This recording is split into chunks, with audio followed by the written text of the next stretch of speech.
Azul Flowen, مرحبا يسون. j'espère que vous allez bien.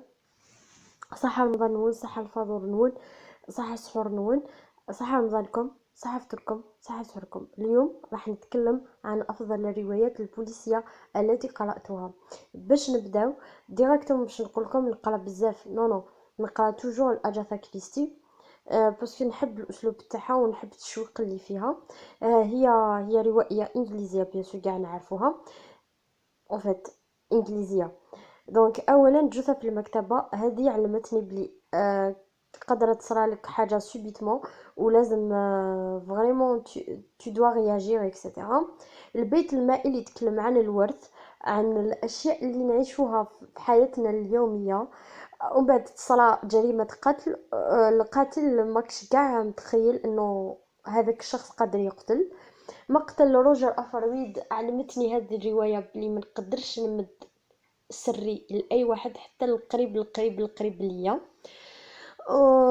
وش ثم لم يبقى أحد، هذه سي بوما سي لو توب دو توب. بس في جزيرة تصراو كاع المشاكل اكسيتيرا. لا ديرنيير اللي هي ماشي الأجافة، هذه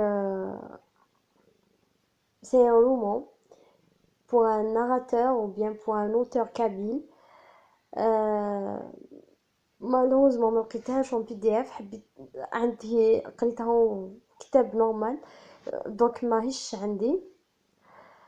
هذه تتكلم عن جريمة قتل صرات في الدشور تاع القبائل. هذه واش حبيت فيها، كيتكلموا على شي في القبائل، نموت على القبائل، نموت على لي زيستوار تاع القبائل وتاع الجزائر اكسيتيرا. هذه وحده. دونك شكون المقتول؟ المقتولين الامام والقبله اللي عندهم فريمون اون فالور في هذيك الدشره. فوالا.